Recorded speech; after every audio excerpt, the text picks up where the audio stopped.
Happy New Year to everybody that is here in the room, everybody watching us online. We're excited that you are here with us. I was chatting with the people that were in the room that today I'm wearing my Falcon shirt because it's the first time in 14, 15 years. I woke up this morning to like millions of additional Falcons fans. I was like, this is awesome. Here we are 4 days into January, and I think all of us at some point have thought about some kind of change. So here's what I'd like to do, something a little bit fun. I'm going to ask you a question in which there's two possible answers, and if one of those answers fit you, I just want to kind of raise your hand. We'll have a little bit of fun as we kind of start the new year. How many of you came into January thinking, this is my year? Like, I've got goals, and I'm ready to get this started. Anybody here? Okay, there's a few of us. How many of you came into 2026 and said, I'm still tired from December? Yeah, that's what I thought. So how many of you are the new year, new routine kind of people? Like you wake up in the morning, you're ready to get it going, you got a new workout routine, you got a new, over here, yeah? Anyone else? Just one person in the room? You're all by yourself. You yeah, how many of you hit snooze so many times that waking up is now becoming a negotiation? Right? All right, I didn't see what kind of church this is now. I'm curious, how many of you were 4 days into the year, you've already read a book? Look around, people. Look around.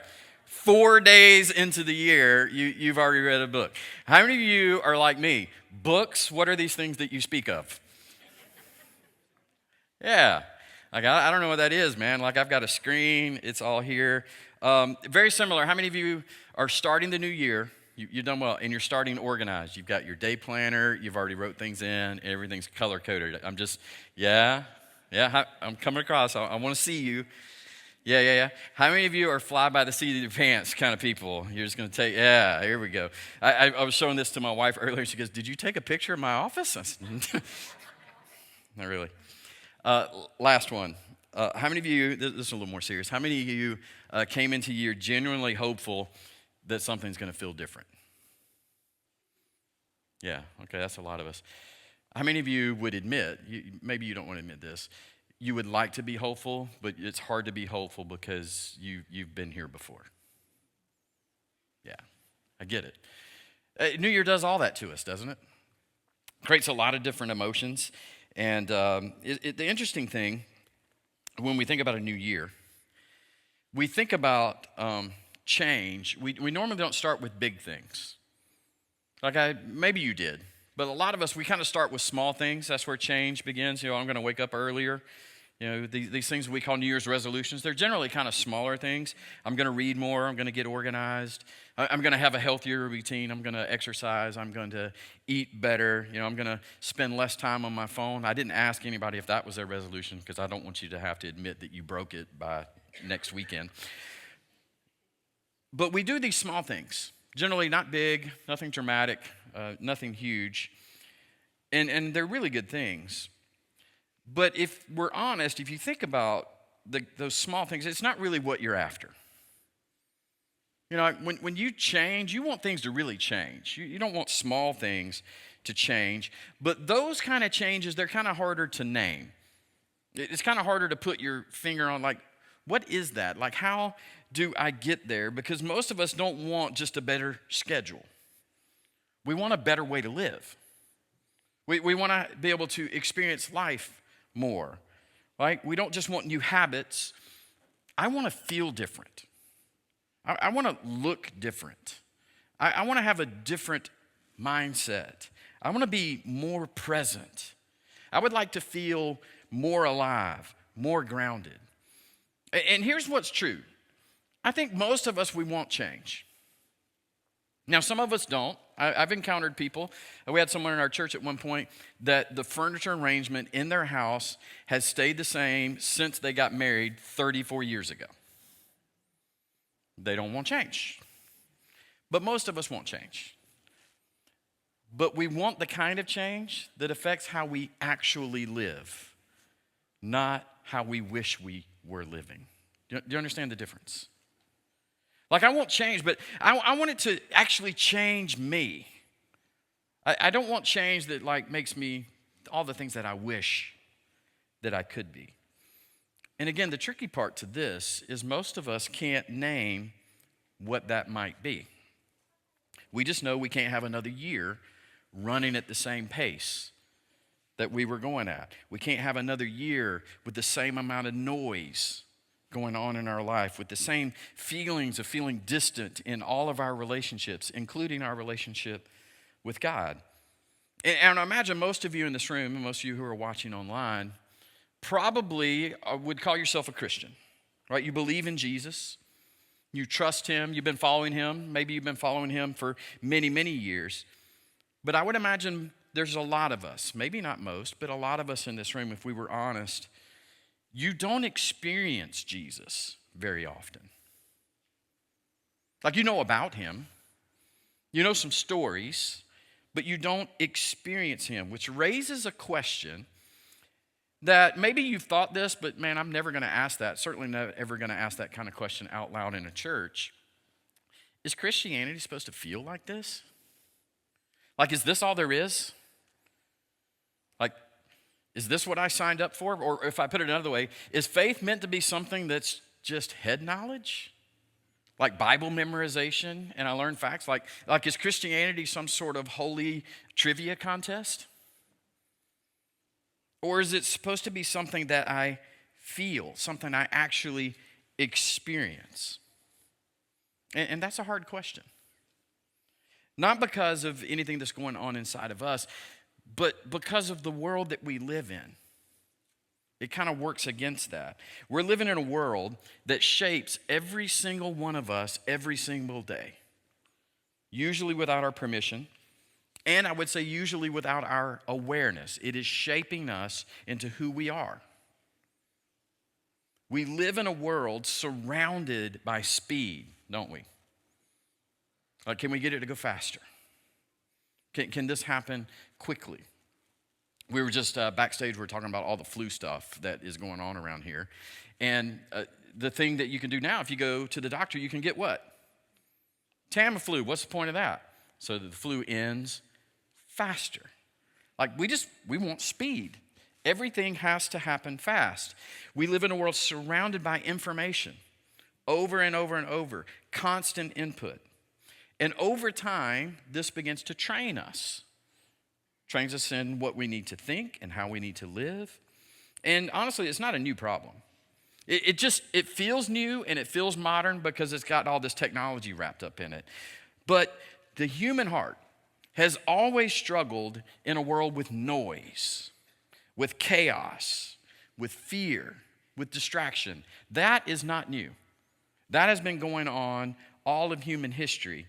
People have always lived in uncertain times where everything felt shaky and out of control, which is why the words that we're going to open up with as we start off this series are really, really important in Psalms 46, because it's not just written to someone 3,000 years ago with their problems. It's written to us today with what we have going on and what we would like to see take place in our life. Very familiar passage. If you go to the Bible app, you'll see a live, and you can get all of our notes there, or you can go to our events page, follow along with our notes.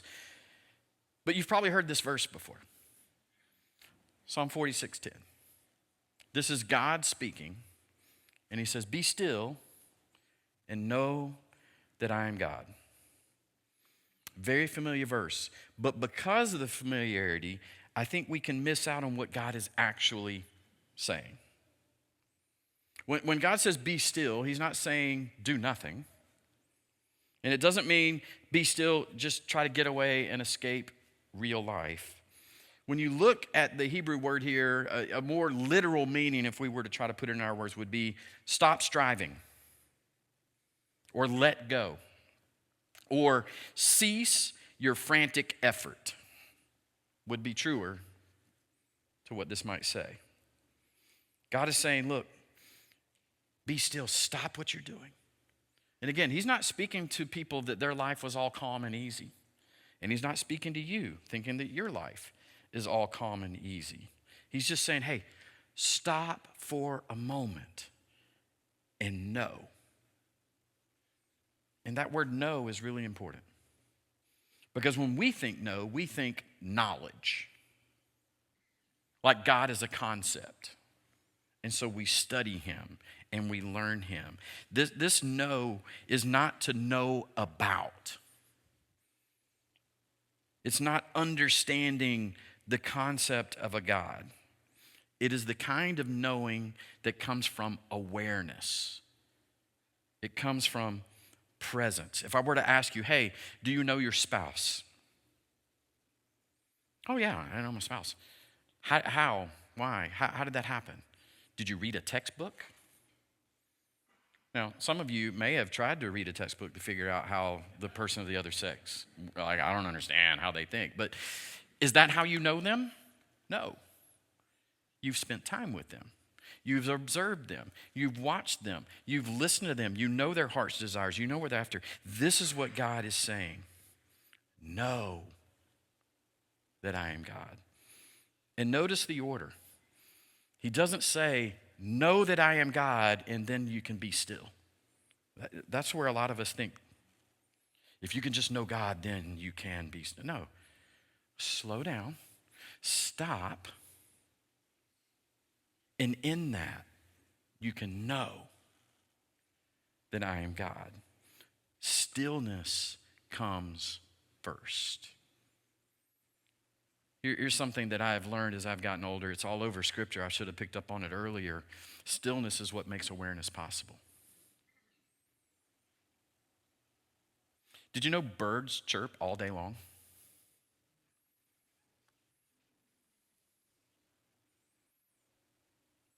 If you're still, you can hear them.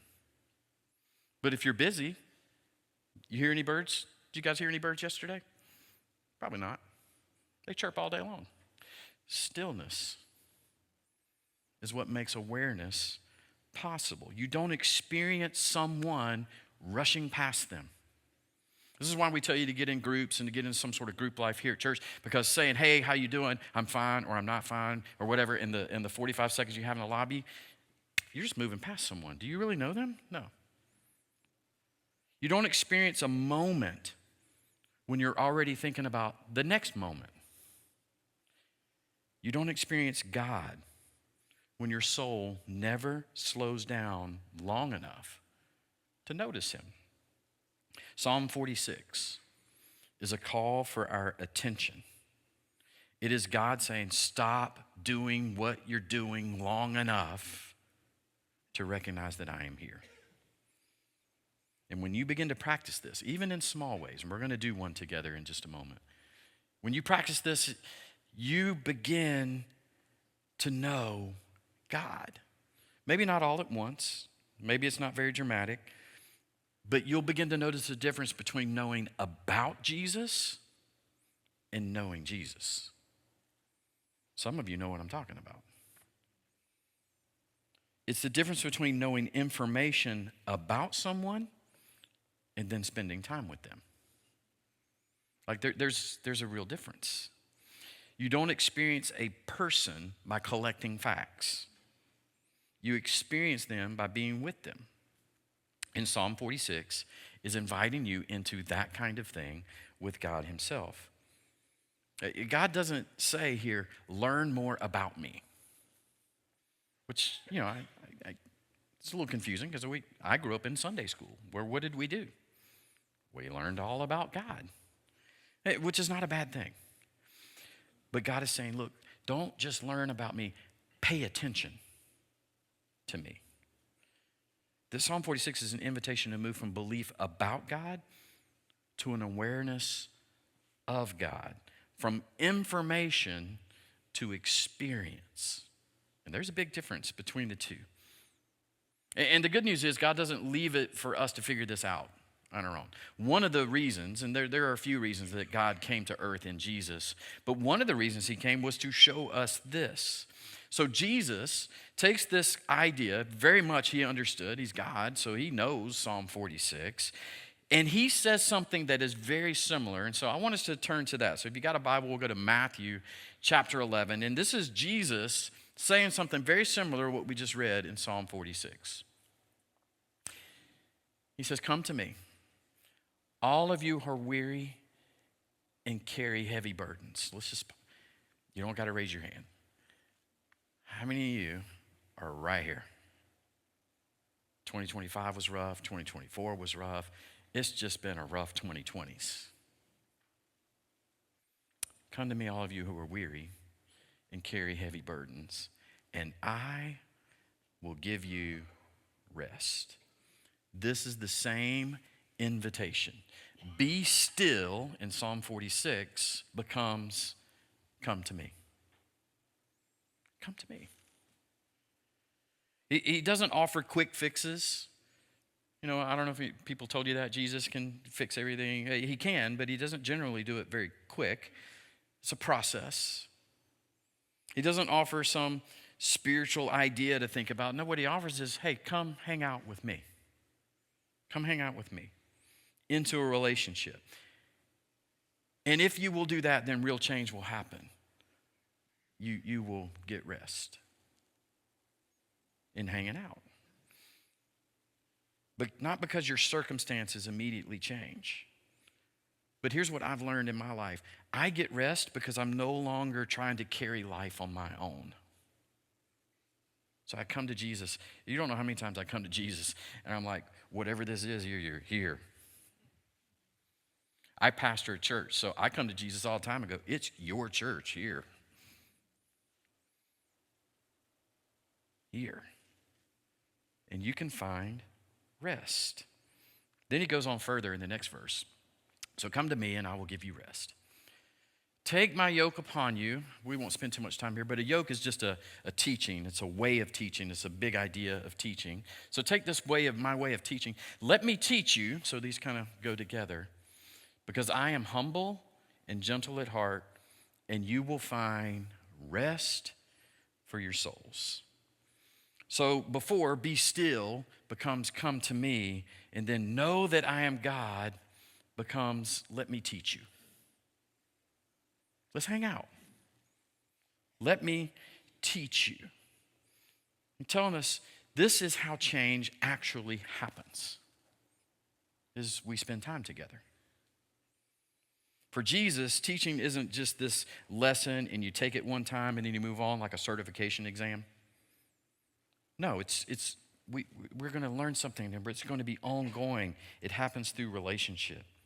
And when you read the gospel, the primary way that Jesus teaches is not through all of his different lessons. Now, we get that because we get them. The primary way that he taught were all of these people, hundreds, if not thousands, that would follow him around, just spent time with him. That was his primary way of teaching. Hanging around a fire, talking about this situation, talking about all the things that didn't get recorded is how Jesus would teach. They would spend time with him, watch him, listen to him, walk with him, and just learn how he lives.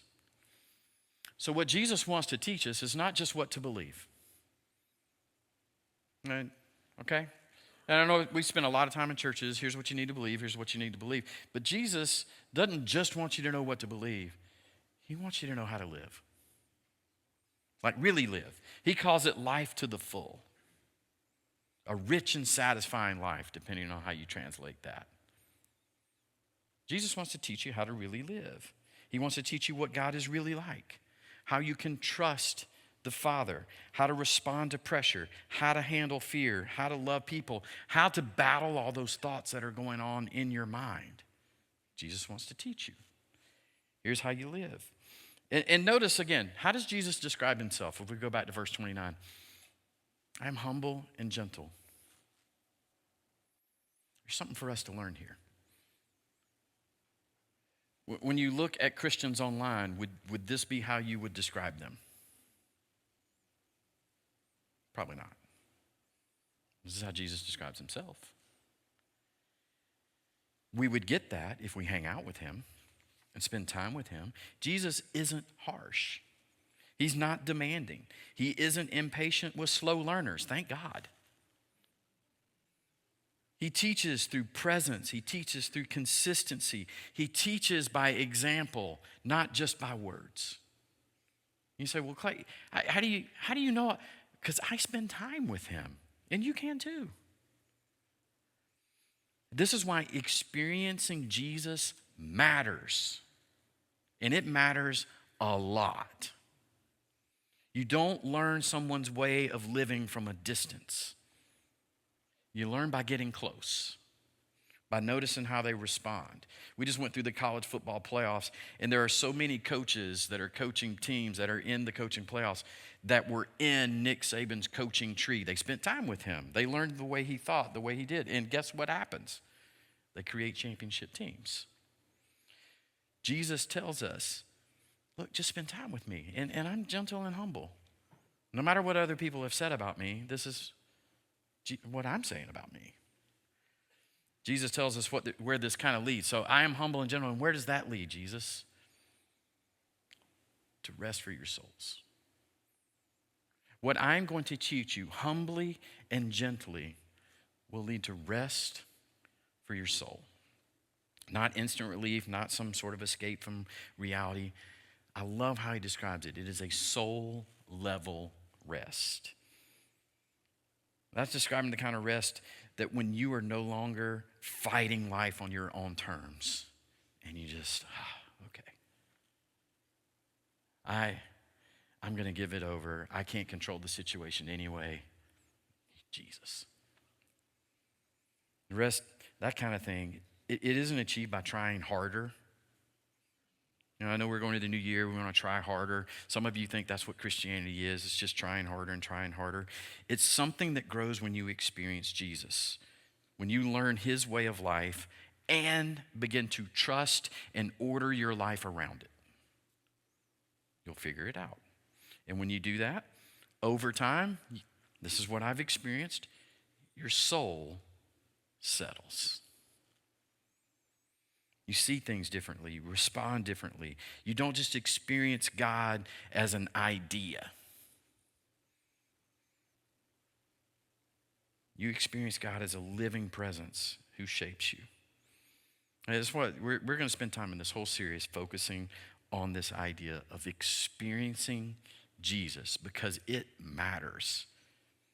It matters. He invites us into this because real change doesn't come from knowing more about Jesus. It comes from being with him. Would you agree that Lucifer knows more about Jesus than you will ever know about Jesus? It doesn't come from knowledge, y'all. Spending time with, time in. That's where change comes from. So, let's get practical. How does this work in everyday life? Because I would imagine most of us, we don't have the option just to step away from our everyday life and follow Jesus like the disciples did. We have jobs, we have families, we got responsibilities, we got full calendars. Life isn't just going to slow down because you want it to slow down. You figured that out by now, right? So, how do we do this in the midst of that? The answer that I have found in my own life is far simpler than I expected. And it focuses on what we talked about, stillness. Be still and know that I am God. Stillness matters. Stillness is how we interrupt the noise of life. Be still. So what we're going to do is we're going to do a little simple practice together, all of us in the room, and we're going to learn how to pay attention to Jesus in the middle of everyday life. Okay? And I know you may come in like, oh, well, if I'm going to spend time with Jesus, build relationships, this takes long prayers, and I got to spend lots of time. That might be your assumption. It's not true. You can build up time with small practices, and you can get to know who Jesus is. So I'm going to walk us through a small practice that I practice myself, and you can do exactly this. It's going to take a couple of minutes. But it's something that you can do anywhere. It's not just a church thing. You don't have to be in a room like this. You can do it in a bedroom. You can do it in your car. You can sit in at your desk at work. You can do this anywhere. And we're not going to try to produce any kind of certain feeling. We're just going to practice slowing down, okay? We're going to slow down our minds. We're going to slow down our breathing. And we're going to pay attention to where Jesus is at. And if you're in this room and you're not sure about all this Jesus stuff yet, you can join us. Just pay attention to what it looks like to slow down, okay?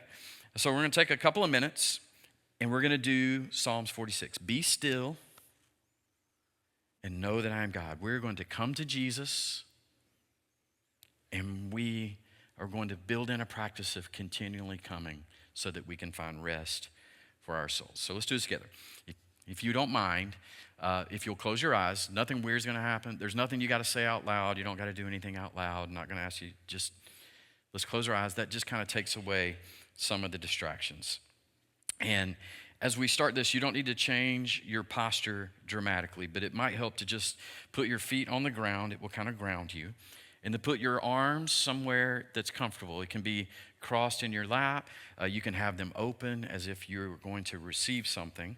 In the booth, they're going to give us a little bit of sound to kind of cover over everything else, just kind of help us eliminate distractions as much as possible. So right where you're at, let's just start with a breath. I know that we all came rushing into this space. Maybe you had fights in the car. Maybe the weekend hasn't gone like you wanted it to. So let's just take a breath. So breathe in,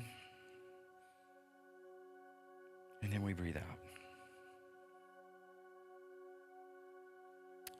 And as you breathe, just kind of pay attention. Pay attention to your heart rate. Let's do it again. Let's breathe in. And then let's breathe out. So I want you to relax. There is nothing you need to accomplish right now. Nothing in this exercise. It's not on you. We're just slowing down.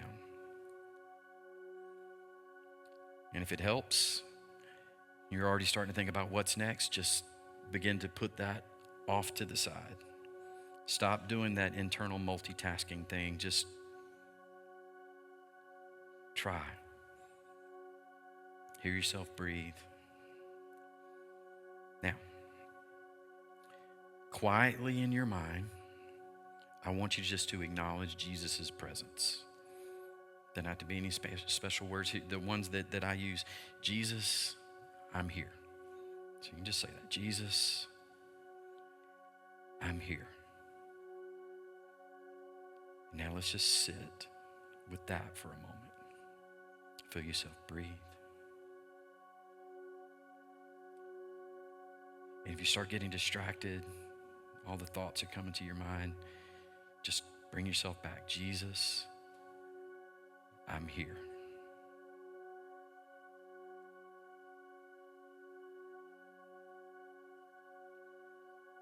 Now, we're going to ask Jesus a simple question, and I don't want you to force an answer. That's why we're trying to be quiet. Ask Jesus, Jesus, what do you want me to notice right now? Jesus, what do you want me to notice right now?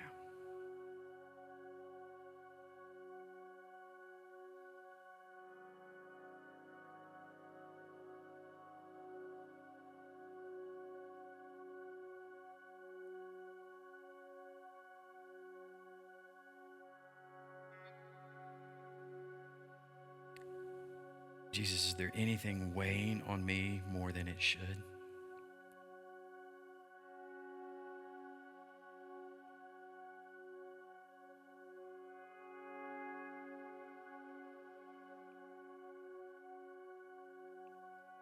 Jesus, where should my attention be right now?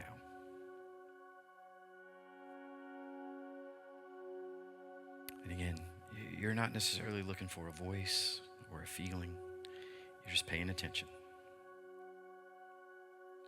Pay attention to what's going on inside of you as you ask that question. Jesus, what do you want me to notice right now?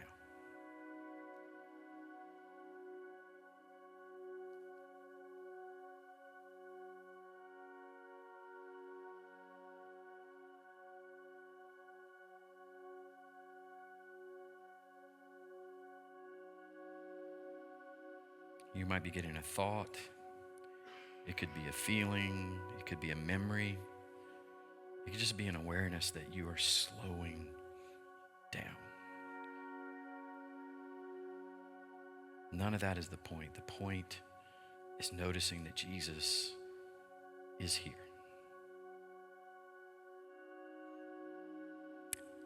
And if nothing specific comes to mind, hey, that's okay. Again, the point is not what happens. The point is slowing down and being present.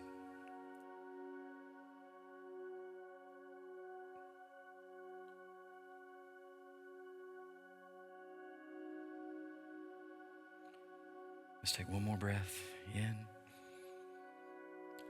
and out. And Jesus, thank you for being with me right now.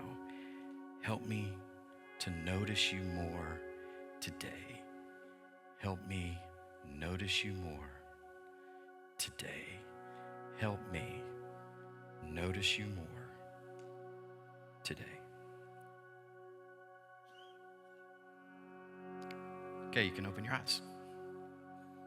Now, you can do that yourself, anytime, anywhere, right? Anytime that you're feeling like, wow, I need to spend time with Jesus, you can do it in the morning. You can do it in the car, preferably not while you're driving. You can do it before a meeting. You can do it at the end of the day. It's just a simple way to pause and become aware that Jesus is with you.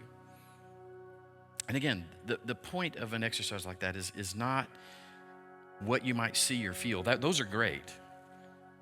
The big point is awareness. And I do this and have done this with people, and I get questions like, hey, did I do it right? We're so all afraid that we do something wrong. There's no wrong way to do that. Like, or what do I do if something didn't happen?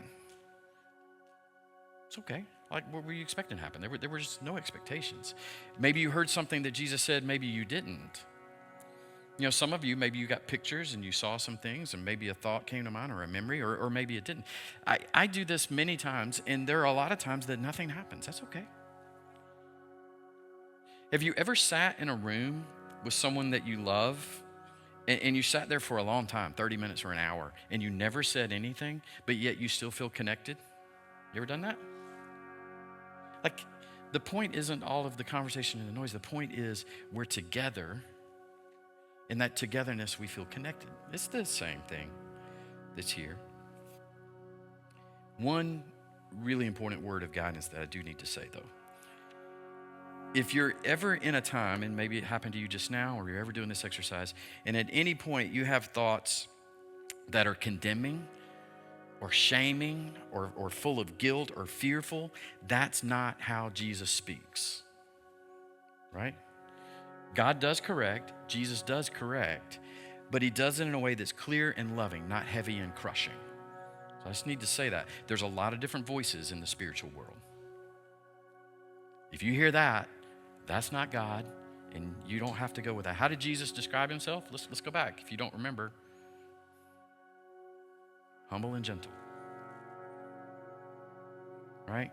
He can bring conviction, but not shame. So if something felt harsh or accusatory, you can just take that. That's not from God, okay? And if you didn't feel anything at all, don't feel judged by that either. It happens to me a lot.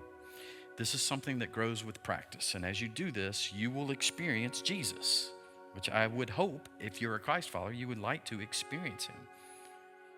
The more you learn to slow down, the more you learn to pay attention, the more natural it will become to notice Jesus. If you've ever wondered how some people can have an ongoing conversation with Jesus during the day, they've done things like this to get to this point. And that's the goal, not some feeling. It's awareness. Because here's the truth. Jesus is not hard to find.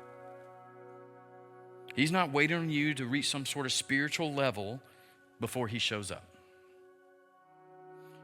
He's already present in the middle of your real life, your work, your family, your stress, the school, friends, all of it. He's already there. So this week, don't worry about whether you're doing it right. Just practice paying attention. I think you can do this. And if you need something to help, like, Clay, I don't know how to be able to do that. There is a beautiful, wonderful app. Many of you use this because we did a series a couple of years ago when this app kicked off. But it's called the Pause app by an organization called Wild at Heart. I love it. You can have a 1 minute pause, a 2 minute, a 5 minute, and you can set reminders through the day that it will come up and give you a pause. If you go to the App Store, I just wanted to show you, this is what it looks like. Pretty boring. I think that's the point. But you can do this. And if you don't remember any of that, if you go to our events page, there's a link to it on our events page. Some people just find a tool that reminds them to be helpful. Over time, whether you use a tool, don't use a tool, spend time with Jesus, something will begin to change. And you will find rest for your souls. And you'll find clarity. And you'll find life. This is where your faith with God and with Jesus stops being something you believe and it becomes something you experience. And I think we would all want that. I want to believe something, but I also want to experience it. That's what we're going to do. If you lean in with me over the next 3 weeks, we're going to walk through more practices and more ways to do this. So let's all pray together. So Jesus, as we come into this time, as we're starting off this new year, maybe we come to you and we're tired. Not just in our bodies, but we're tired in our souls. There is so much noise. There are so many voices. There are so many demands. And Jesus, I have to confess that I've learned how to just stay busy. And it is really hard to be still. Jesus, we have learned how to search for answers, but I think we've lost the habit of just simply being with you. So right now, Jesus, I pray for us as a church that we choose to pause, not to fix anything, not to prove anything, but just to be here with you in this moment. Jesus, would you gently reset our attention? Help us notice you. Help us to notice all the places where we've been distracted, where our hearts have been hurried, where our souls have been running on empty. We invite you into these quiet places, the places we avoid, the places we fill with noise, the places that we're unsure what we'll find. Jesus, teach us again how to be still. Teach us how to listen, how to draw near. God, I confess I don't need everything explained. I just need you to be present. So I pray that you would meet us this week in ordinary moments, in small pauses, in quiet spaces, and remind us you haven't been far away. You've been here all along. We trust you with our hearts. We rest in your presence. We pray this in Jesus' name.